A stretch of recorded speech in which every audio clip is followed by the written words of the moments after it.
కేసీఆర్ గారి నాయకత్వం, కేటీ రామారావు గారి నాయకత్వం. జై తెలంగాణ. తెలంగాణ విద్యార్థి అమర వీరులకు, తెలంగాణ విద్యార్థి అమర వీరులకు జై తెలంగాణ. డాక్టర్ రాజన్న గారి నాయకత్వం, డాక్టర్ రాజన్న గారి నాయకత్వం. జై తెలంగాణ. ఈరోజు పల్లగుట్ట గ్రామంలో దాదాపు 10 సంవత్సరాలు మనము అనేక రకాల అభివృద్ధి సంక్షేమ కార్యక్రమాలు చేసుకున్నాం. దాంట్లో పరాకాష్ట మనం ఇక్కడ మన డబుల్ బెడ్రూమ్లకు సంబంధించిన కూడా 30 ఇండ్లు కూడా మనం ఇక్కడ ఇచ్చుకోవడం జరిగింది. చాలా పశువుల దవాఖాన ఇచ్చినాం, మహిళా భవనం ఇచ్చినాం, చాలా అభివృద్ధి కార్యక్రమాలు చేసినాం. ఇక్కడ కార్యకర్తలు కూడా చెక్కు చెదరకుండా అందరు అట్లాగే ఉన్నారు. ఒక్కరిద్దరు స్వార్థపూరిత అవకాశవాద రాజకీయాలతో కొందరు అట్టిపోయినా కూడా తెలంగాణ ఉద్యమకారులు ఇక్కడ ఉన్నారు, తెలంగాణ వాదులు ఉన్నారు, అభిమానులు ఉన్నారు, బీఆర్ఎస్ పార్టీ కార్యకర్తల నాయకులు కూడా ఉన్నారు. అయినా కూడా మీ అందరిలో ఆత్మస్థైర్యాన్ని నింపాలి. రేపు రాబోయే సంస్థాగత ఎన్నికల్లో సమర్థవంతంగా మరి ఎదుర్కోవడం కోసం ముఖ్య నాయకులందరినీ తీసుకొని ఇక్కడ రావడం జరిగింది. మండలంలో ముఖ్య నాయకులందరికంటే మన బీఆర్ఎస్ రాష్ట్ర కార్యదర్శి కృష్ణారెడ్డి గారు వచ్చారు, మండల ఇన్ఛార్జి రమేష్ నాయకు, మండల కన్వీనరు జనగాం యాదగిరి, మొన్నటి వరకు రైతు కోఆర్డినేటర్ ఉండేవారు, రాజ్కుమార్ సర్పంచుల ఫోరం అధ్యక్షుడు వచ్చారు, మన మండలానికి సంబంధించిన రవిచంద్ర యూత్ నాయకుడు వచ్చిండు, తర్వాత వివిధ గ్రామాలకు సంబంధించి అంత సర్పంచ్ ఎంపీటీస్ కాబట్టి వాళ్ళందరూ వచ్చిండు. మా అధ్యక్షుడు రాజవరం పెద్ద మనిషి వచ్చిండు, మా బామర్ది ఊరు అల్లుడు వెంకటస్వామి వచ్చిండు, ఊరు అల్లుడే కదరా రాజన్ బాబు వచ్చిండు. అన్నిటికంటే ముఖ్యంగా ఎన్నికల పరిశీలకులుగా ఆకుల కుమార్ గారు, మరి మీకు అందరికీ సుపరిచితుడు, మారపాక రవి గారు, మరి మొన్నటిదాకా standing committee chairman, MPP, ZPT, senior most leader, దళిత బిడ్డ అడొచ్చిండు. తర్వాత మహేందర్ రెడ్డి గారు ఆఫీస్ ఇన్ఛార్జ్, జఫర్గఢ్ ఇన్ఛార్జ్, నాకు మరి చాలా మన పేపర్ వర్క్ మొత్తం కూడా వారే చేస్తారు, మేధావి అందరు వచ్చారు. ఎంపీటీసీ రాకేష్ రెడ్డి మరి మండల కోఆర్డినేటర్, యూత్కు ఐకాన్గా మరి యువతను ఎంకరేజ్ చేయడం కోసం ముందు వరుసలో ఉండి పనిచేస్తూ ఉన్నాడు. అదేవిధంగా మా హరీష్ ఆశపడుతున్నాడు రేపు సర్పంచ్ కానీ ఇప్పుడే తెలిసింది, మార్కెట్ డైరెక్టర్ ఉన్నాయి. సో అందరు కూడా అంటే అందరి పేర్లు చెప్పాలని ఉంది కానీ దయచేసి అందరి పేరు చెప్పినట్టే ప్రతి ఒక్కరి పేరు మాతో వచ్చిన వాళ్ళందరూ, మనందరికీ పెద్ద దిక్కు మాజీ హెడ్ మాస్టర్ గోపాల్ రెడ్డి గారు. నేను అధికార కాంగ్రెస్ పార్టీ ఎమ్మెల్యే పదవికి రాజీనామా చేసిన తర్వాత ఫస్ట్ మీటింగ్ గోపాల్ రెడ్డి గారి ఇంట్లోనే జరిగింది. ఆనాటి నుండి ఈనాటి వరకు మరి వారంటే నాకంతా యాదగిరి దేశపేట ఎంపీటీసీ మొన్నటి వరకు పనిచేసిన మన యాదగిరి గారు వచ్చి అందరూ ఇవ్వలేదు అయినా. సో అటు మొక్కడం మార్మాను పోయి కాపురం చేస్తాడు. కాబట్టి మనం ఈరోజు వేరే దగ్గర కాంగ్రెస్ మీద కోపం, గణపూర్లో కాంగ్రెస్ మీద కోపం, కడియం శ్రీహరి మీద కోపం, డబుల్ ధమాకా. ఇక చూసుకో, రేపు ఎప్పుడన్నా ఎలక్షన్లు బై ఎలక్షన్లు వస్తాయి అంటున్నారు, ఇక చూసుకుందామంటే చూసుకుందాం, నా సామిరంగా ఉంటుంది. డిపాజిట్ సచ్చే కాలం 75 ఏళ్ళంటే సావుదాలకు అంటారు కదా, సావుదాలకు ఇదేం పోయే కాలం అంటారు కదా. ఇక జీవితంలో మర్చిపోయిన ఓటమి కావాలి గణపురం నుంచి. దానికి ముందు రిహార్సల్గా మనకు సర్పంచ్ ఎంపీటీసీ ఎన్నికలు మనకు సెప్టెంబర్ ఆఖరి వారంలో నిన్నటి ఈనాడు పేపర్లు ఇచ్చేళ్ళు. సో ఎప్పుడు ఎలక్షన్లు వచ్చినా కూడా ఓటు అడిగే హక్కు మనకే ఉన్నది. ఎందుకంటే మనము ఇంట్లో బిడ్డ ఉంటే మనం కళ్యాణ లక్ష్మి ఇచ్చినాం, ఆయన వచ్చి తులం బంగారం అన్నాడు, ఇయ్యలే. 2000 పెన్షన్ 4000 అన్నాడు, ఇయ్యలే.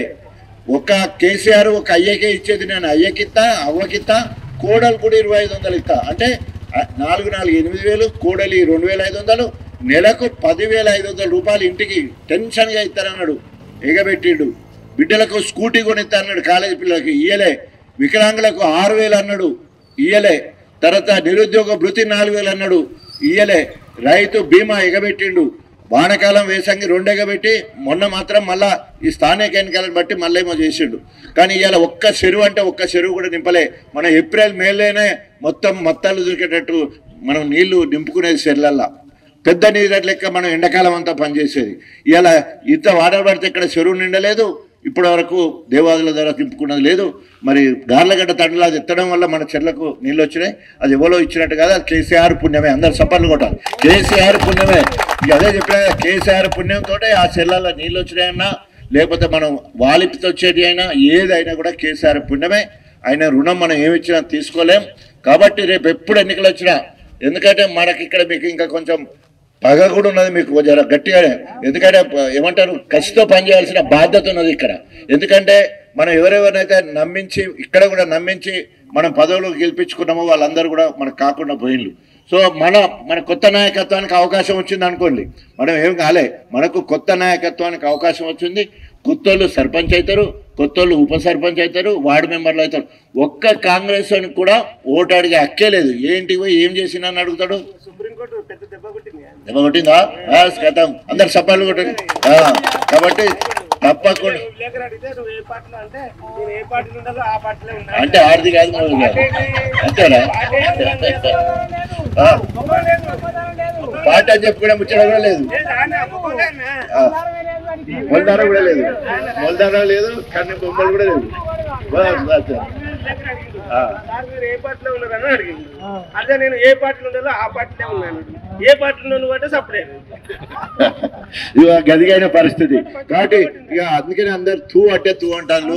కాబట్టి మనం ఆయన గురించి ఎక్కువ మాట్లాడుకునే అవసరం ఇజ్జత్ పోతుంది. సోషల్ మీడియాలో చూస్తే అటు రేవంత్ రెడ్డి పోతుంది, అంతేనా? సో కాబట్టి అందరు కూడా ఎప్పుడు ఎలక్షన్లు వచ్చినా కూడా సో ఇప్పటి నుండి ఇప్పుడున్న మంచి విత్తనాలు ఇప్పుడు ఉన్నాయని కూడా మంచి విత్తనాలు మీరు కష్టపడి పనిచేయండి. మీకు నా పానం అడ్డేసైనా మిమ్మల్ని అందరినీ కాపాడుకునే బాధ్యత నాది. తర్వాత మన పార్టీ మనం ముందు దొంగ అనుకుంటామా? వాడు అందుకని నమ్మించి మోసం ఇక లేదు.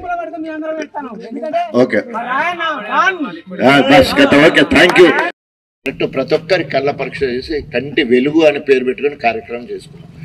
ప్రతి చిన్న ఊరైనా పెద్దవైనా ప్రతి ఊరికి ట్రాక్టర్ ఇచ్చినాం, ప్రతి ఊరికి ట్రాలీ, ట్యాంకరు, పల్లె ప్రకృతి వనం, శ్మశాన వాటిక, డంపింగ్ యార్డు, సెగ్రిగేషన్ షెడ్డు, క్రీడా ప్రాంగణం, మన ఊరికైతే అదనంగా డబుల్ బెడ్రూమ్ ఇండ్లు, తర్వాత పక్కనే వెటర్నరీ హాస్పిటల్, మహిళా భవనం ఇవ్వడం జరిగింది మన నిధులతోటి. అదేవిధంగా ఊర్లో ఉన్న చెరువులన్నీ కూడా మరమ్మతు చేసినాం.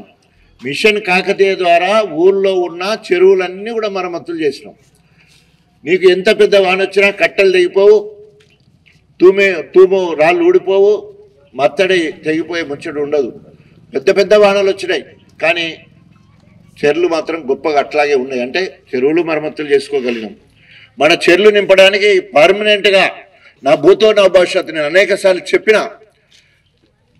పల్లగుట్టకు కరువు ఉండదు, చెరువు ఎండదు. ఎందుకంటే మనకు రెండు రకాలుగా, ఒకటి ఏంటంటే మనం డైరెక్ట్గా మల్లన్న గండి మనోడే గార్లగడ్డ తనలు ఉంటాడు, లేపుడే గేట్లు లేపుడే అంటే మత్తడికి సంబంధించిన గేట్లు లేపుడు మనకు తూముల ద్వారా వచ్చేది కాదు. మత్తడి లేపితే కథ మొత్తం వాగు నిండిందంటే మొత్తం మన చెరువులు తాటికొండ చెరువు, కృష్ణాదిగూడెం చెరువు, తర్వాత పల్లగుట్ట చెరువు, తర్వాత అట్నుంచి వెళ్ళి వచ్చేటేమో మనము పైపుల ద్వారా వచ్చే నీళ్ళ ద్వారా. అంటే ఎప్పుడు కూడా రాసి పెట్టుకోండి, నా పూర్వజన్మ సుకృతం నేనంట.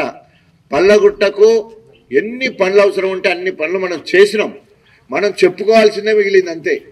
ఇప్పుడు ఎవరు వచ్చినా కూడా నేను ఈరోజు కూడా చెప్తున్నా, ఇప్పటి వరకు ఒక్క పైసా పని చేయలే, తట్ట మట్టి చేయలే.